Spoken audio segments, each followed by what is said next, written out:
A chance experiment consists of spinning the two spinners that are shown on your problem set. A says list the sample space and the probability of each outcome. We can land on red the first time and red the second, or we can land on green the second time, or yellow. But if we land on blue the first time, maybe we land on red the second,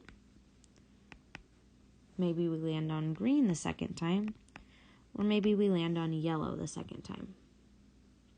The probability for each of these would be 1 out of 6, because each one is one event out of 6 possible outcomes.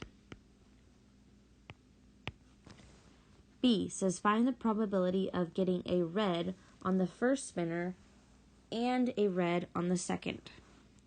Well, this happens 1 time out of the 6 possible outcomes. So the probability is 1/6.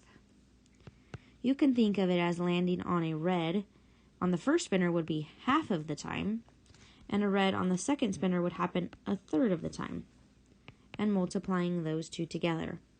1 times 1 gives us that 1 in the numerator, and 2 times 3 gives us the 6 in the denominator.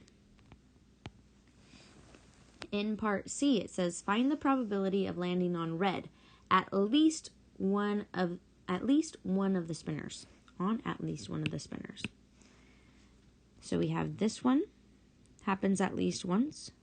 This one has red at least once. This one has red at least once. And so does this one.